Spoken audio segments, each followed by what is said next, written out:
আজকে তোমাদের সঙ্গে কর্মী সংস্থানের গুরুত্ব বা প্রয়োজনীয়তা নিয়ে আলোচনা করব। গত ক্লাসে তোমাদেরকে কর্মী সংস্থান কি, কর্মী সংস্থান সংগঠনের যে 6 এর এম, কর্মী সংস্থান প্রতিষ্ঠানের প্রাণ, প্রতিষ্ঠানের উৎপাদনের চাবিকাঠি, এই সমস্ত বিষয়গুলো নিয়ে আমরা আলোচনা করেছিলাম। আর কর্মী সংস্থান শুধুমাত্র কর্মী জোগাড় করা নয়, কর্মীদেরকে তাদের বিভিন্ন পদে নিয়োগ করা, তাদেরকে প্রশিক্ষণ প্রদান করা, তাদের নির্বাচন করা, তাদের পদোন্নতি দেয়া, তাদের উন্নয়ন করা, তাদের মান উন্নয়ন করার ব্যবস্থা, সমস্ত বিষয়টাই হচ্ছে কর্মী সংস্থান।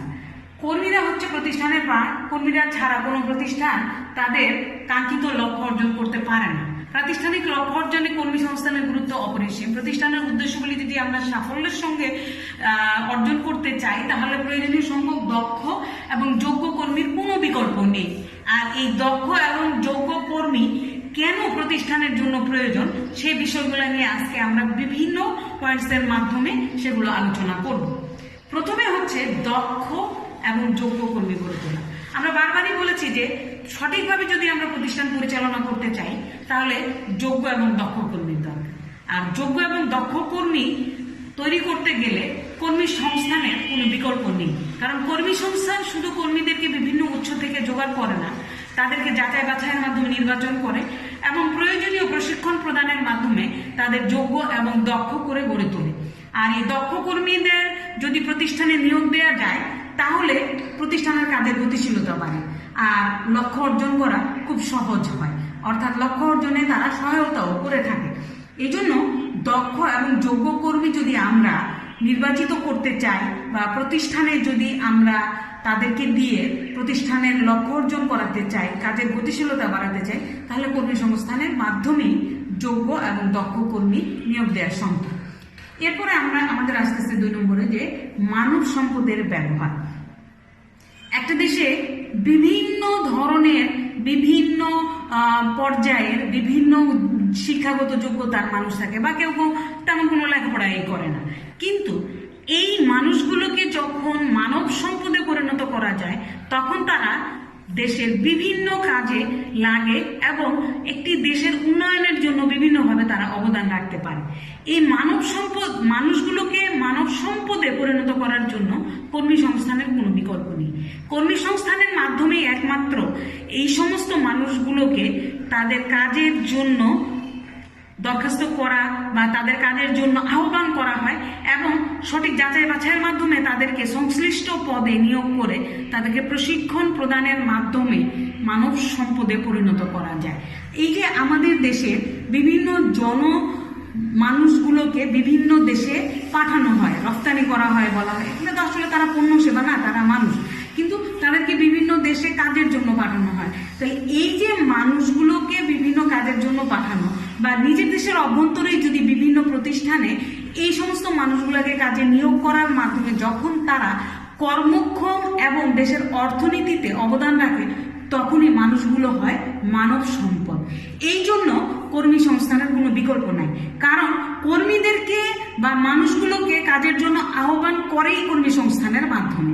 তখন তারা যখন বলে যে অভিজ্ঞতা লাগবে না বা একেবারেই নতুন মুখ নেওয়া হবে, তখন তারা কাজের জন্য আবেদন করতে উৎসাহিত হয় এবং পরবর্তী পর্যায়ে যখন তাদেরকে প্রশিক্ষণ প্রদান করা হয়, তখন তারা সম্পদে পরিণত হয়। এরপর আস্তে আস্তে উপকরণের যথাযথ ব্যবহার। আমরা বলেছি যে সংগঠনের স্বীকৃত 6টি এম আছে। এই এমের একটি হচ্ছে মানুষ, আর অন্যান্য যে 5টি এম আছে, সেই 5টি এম এর অর্থাৎ মেশিন, মার্কেট, ম্যাটেরিয়ালস, এই সমস্ত বিষয়গুলোকে সঠিকভাবে চালনা করে একজন মানুষ। সেই জন্য উপকরণের যদি যথাযথ ব্যবহার করতে হয়, তাহলে কর্মী সংস্থানের কোনো বিকল্প নাই। কারণ কর্মী সংস্থানের মাধ্যমেই কর্মীদেরকে কাজে নিয়ে আসা হবে এবং কর্মীদের মাধ্যমে অন্যান্য উপকরণগুলোর সঠিক এবং যথাযথ ব্যবহার করা সম্ভব। কর্মীদের আগ্রহ সৃষ্টি। কর্মী সংস্থানের মাধ্যমে কর্মীদেরকে কাজে নিয়োজিত করার জন্য তাদের আবেদন করতে যে আগ্রহটা, প্রক্রিয়াটা সেটা কর্মী সংস্থানের মাধ্যমে সৃষ্টি করা হয়। বিভিন্ন জায়গায় যে বিভিন্ন ধরনের বিজ্ঞাপন দিয়ে তাদেরকে প্রলুব্ধ করে কাজের মধ্যে নিয়ে আসার যে প্রক্রিয়াটা সেটা একমাত্র কর্মী সংস্থানের মাধ্যমেই হয়ে থাকে। সুতরাং আমরা বলি কর্মীদের আগ্রহ সৃষ্টির জন্য কর্মী সংস্থানের কোনো বিকল্প নাই।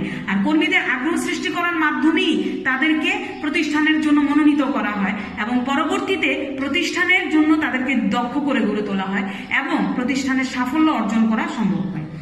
এরপরে হচ্ছে কর্মী প্রশিক্ষণ এবং উন্নয়ন। কর্মীদেরকে শুধুমাত্র কাজের প্রতি আগ্রহ সৃষ্টি করে তাদেরকে নিয়োগ দেওয়াটাই কর্মী সংস্থানের কাজ নয়, বরং পাশাপাশি কর্মীদেরকে প্রশিক্ষণ দিয়ে তাদেরকে যথাযথ মানব সম্পদে পরিণত করা এবং তাদের কাজের মান উন্নয়নের পাশাপাশি তাদের জীবনযাত্রার মান উন্নয়ন করা, দেশের অর্থনীতিতে তাদের অবদানকে আরো গতিশীল করার যে প্রচেষ্টা সেটা একমাত্র কর্মী সংস্থানের মাধ্যমেই করা সম্ভব হয়। এই জন্য একটা সংগঠনে একটা ব্যবস্থাপনায় কর্মী সংস্থান কোনো বিকল্প হতে পারে না, কারণ কর্মীরা হচ্ছে উৎপাদনের প্রাণ। একটা প্রতিষ্ঠানের উৎপাদনকে যদি চলমান করতে যাও তাহলে কর্মীর কোনো বিকল্প নেই। আর এই কর্মীদেরকে প্রশিক্ষণ দেওয়ার মাধ্যমে সেই উৎপাদনের গতিশীলতা আরো বাড়ানো যায় এবং তাদের মানের উন্নয়ন করা যায়, তাদের জীবনযাত্রার মানের উন্নয়ন করা যায়। এরপরে আসতেছে কর্মীদের মূল্যায়ন। কর্মীরা যে তাদেরকে প্রশিক্ষণ দিয়ে দক্ষ করে তোলা হলো, তাদের কাছ থেকে প্রতিষ্ঠান কি নিচ্ছে? তাদের কাছ থেকে প্রতিষ্ঠান তাদের সফলতা অর্জন করার, লক্ষ্য অর্জন করার যে প্রচেষ্টা সেটা একটা প্রতিষ্ঠান পাচ্ছে। কিন্তু কর্মীদেরকে যদি যথাযথ মূল্যায়ন না করা হয় তাহলে কিন্তু তারা সঠিকভাবে সেই কাজগুলো ধারাবাহিকভাবে পর্যায়ক্রমে বারবার দেবে না। এই জন্য কর্মী সংস্থান কর্মীদের মূল্যায়নেও গুরুত্বপূর্ণ ভূমিকা রাখে, কারণ কর্মীদের মূল্যায়ন করা হলে তারা তাদের মন খুশি থাকবে, তাদের আগ্রহ আরো বাড়বে, তারা আরো বেশি প্রতিষ্ঠানের গতিশীলতার জন্য কাজ করে যাবে।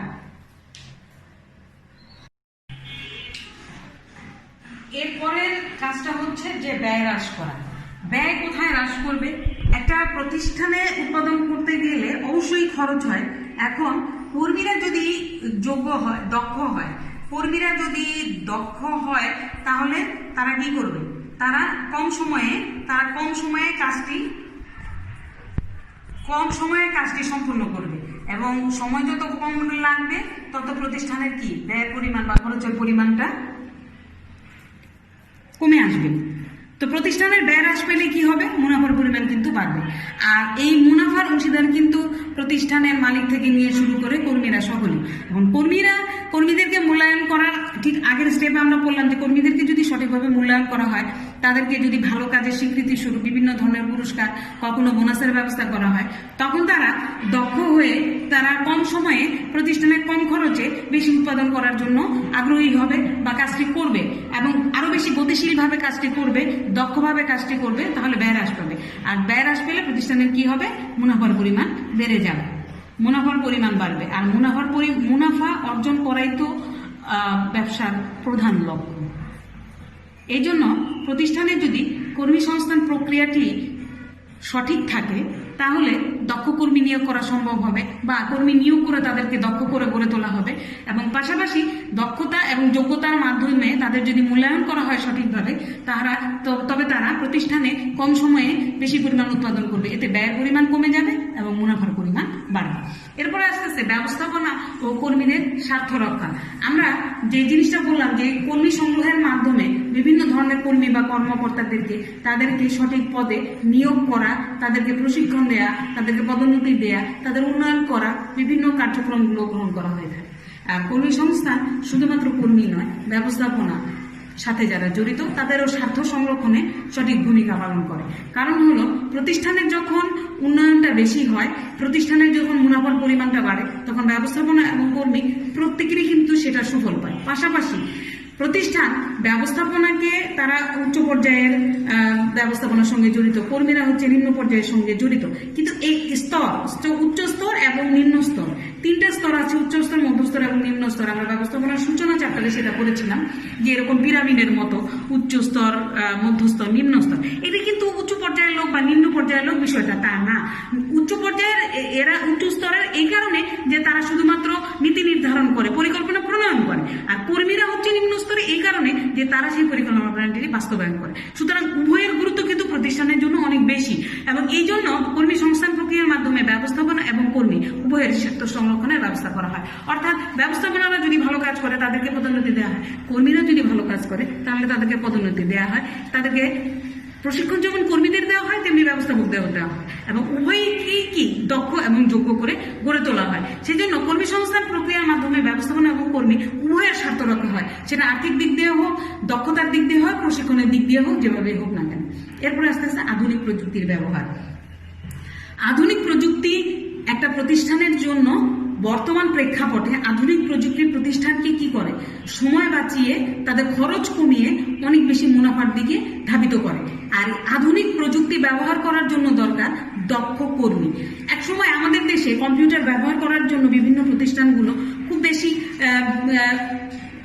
হিমশিম খেয়ে উঠেছিল, কারণ ওই সময় যারা কর্মীরা ছিলেন তারা এই প্রযুক্তিটাকে অর্থাৎ আধুনিক এই প্রযুক্তিটাকে গ্রহণই করতে চাচ্ছিলেন না, কারণ তারা সেই বিষয়টা সম্পর্কে জানতেন না। কিন্তু পরবর্তীতে কি দেখা গেছে, ওই প্রতিষ্ঠান কি বন্ধ হয়ে গেছে? তা হয়নি, কিন্তু কালের পরিক্রমায় তাদেরকে সেই সমস্ত লোকজনদেরকে যারা কম্পিউটারকে ভয় পেত তাদেরকে বিভিন্ন ধরনের প্রশিক্ষণ প্রদান করার মাধ্যমে এই আধুনিক প্রযুক্তি প্রতি তাদেরকে আরো বেশি কি আগ্রহী করে তোলে, এবং এই প্রযুক্তি ব্যবহার করার মাধ্যমে প্রত্যেকে এখন এই প্রযুক্তির সঙ্গে জড়িত থেকে তারা সেই প্রযুক্তি ব্যবহার করার মাধ্যমে প্রতিষ্ঠানের গতিশীলতা, কাজের গতিশীলতা আরো বেশি বৃদ্ধি করেছে।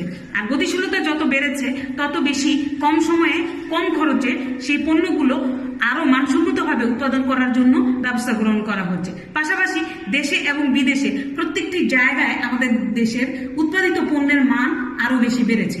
এই জন্য আধুনিক প্রযুক্তি ব্যবহার করার জন্য কর্মী সংস্থানের বিকল্প নেই, এই কারণে যে কর্মী সংস্থানের একটা অংশ হচ্ছে প্রশিক্ষণ। আর প্রশিক্ষণ প্রদানের মাধ্যমে যে কোনো আধুনিক প্রযুক্তিকে আমাদের দেশের কর্মী বা ব্যবস্থাপক উভয়কেই সেই বিষয়ে যোগ্য এবং দক্ষ করে গড়ে তোলা সম্ভব। আর দক্ষতা এমন একটা বিষয় যে একবার অর্জন করলে সেটা কিন্তু কখনোই মুছে যায় না। এই জন্য যতই আধুনিক প্রযুক্তি আসুক না কেন, কর্মী সংস্থান প্রক্রিয়া থাকার কারণে প্রশিক্ষণের মাধ্যমে তাদেরকে সেই প্রযুক্তি সম্পর্কে পরিচিত করে তাদেরকে সেগুলো ব্যবহার করতে উৎসাহিত করা হচ্ছে, যার ফলে প্রতিষ্ঠানের সফলতা আরো বেশি ত্বরান্বিত হচ্ছে। এরপরে আস্তে আস্তে আমাদের জনশক্তির উন্নয়ন। আমাদের যে মানব সম্পদ অর্থাৎ আমাদের যে মানুষগুলো আছে, এই মানুষগুলোকে যদি তাদের যে ধরনের তাদের যে গুণগুলো আছে সেই গুণগুলোকে যদি সঠিকভাবে কাজে লাগানো যায় তাহলে আমাদের এই জনশক্তিগুলো, এই মানুষগুলো শক্তিতে পরিণত হবে এবং তাদের উন্নয়ন ঘটানো সম্ভব হবে। আর এই জন্য কর্মী সংস্থানের বিকল্প নেই, কারণ কর্মী সংস্থান হচ্ছে কর্মীদেরকে বিভিন্ন উৎস থেকে তাদেরকে খুঁজে বের করে কাজ করার জন্য, আবেদন করার জন্য উৎসাহিত করা হয়, এবং পরবর্তীতে তাদেরকে কি করা হয়, যাচাই বাছাইয়ের মাধ্যমে কে কোন পদের জন্য আপাতত তাদেরকে নিয়োগ দেওয়া যায় সেই বিষয়টা করা হয়। এর পরবর্তীতে কি হয়, তাদেরকে একযোগে বিভিন্ন ধরনের প্রশিক্ষণ প্রদান করা হয়, কাজের মধ্যে প্রশিক্ষণ, কাজের বাইরে প্রশিক্ষণ, বিভিন্ন প্রশিক্ষণের মাধ্যমে তাদের দক্ষতার উন্নয়ন ঘটানো হয়। দক্ষতার উন্নয়ন ঘটালে দক্ষ করে গড়ে তুললে একটা মানুষ তখন তাদের ভিতরে একটা অন্যরকম শক্তি অনুভব করে যে আমি এই কাজটি পারি, তখন তাদেরকে দিয়ে সে কাজ এবং পরবর্তীতে আরো বেশি উন্নত ধরনের কাজগুলো করানো সম্ভব হয়। আর একটা দেশের জনশক্তি উন্নয়ন করার জন্য কর্মী সংস্থানের বিকল্প নেই, এই কারণে কোনো মানুষ ঘরে বসে থাকলে তার কিন্তু শক্তি বা দক্ষতার কোনোদিনই বিকাশ ঘটে না। যদি সে একটা প্রতিষ্ঠানে কাজের সঙ্গে যুক্ত হয় তাহলে সে বুঝতে পারে যে আমার দক্ষতা কতটুকু, আমার দুর্বলতা কতটুকু, এবং সেগুলো চিহ্নিত করে প্রতিষ্ঠান যদি তাদেরকে প্রশিক্ষণের ব্যবস্থা করে তাহলে তাদের ভিতরের শক্তিগুলোকে আরো বেশি সামনে আনা যায় এবং তাদের উন্নয়ন ঘটানো যায়। এরপর হচ্ছে মানব সম্পদ পরিকল্পনা। আমাদের যে মানুষগুলো আছে এদেরকে সম্পদে পরিণত করে তাদেরকে সঠিক জায়গায় নিয়োজিত করার জন্য বিভিন্ন ধরনের পরিকল্পনা করা এবং বাস্তবায়ন করা হচ্ছে যে কর্মী সংস্থানের কাজ এবং উন্নত পরিবেশ। আমরা বারবার বলেছি যে রবার্ট ওয়েন কর্মীদের মান উন্নয়নের জন্য বিভিন্ন ধরনের কার্যক্রম গ্রহণ করেছিলেন, তার মধ্যে হচ্ছে পরিবেশ হচ্ছে একটা গুরুত্বপূর্ণ বিষয়। কর্মীদের কাজের পরিবেশ যদি উন্নত করা যায় তাহলে তাদের দিয়ে অনেক ভালো কাজ আদায় করা সম্ভব হয় এবং প্রতিষ্ঠানের সফলতা হয়। এই সামগ্রিক এই ব্যবস্থাপনা এই বিষয়গুলোর মধ্যে আমরা দেখি এটি তৃতীয় কাজ, এবং কর্মী সংস্থানের মাধ্যমে যেমন কর্মীদের উন্নয়ন করা যায় তেমনি প্রতিষ্ঠানের উন্নয়ন করা যায়, এবং প্রতিষ্ঠানের উন্নয়ন হলে কিন্তু সার্বিকভাবে একটি দেশেরই উন্নয়ন হয়।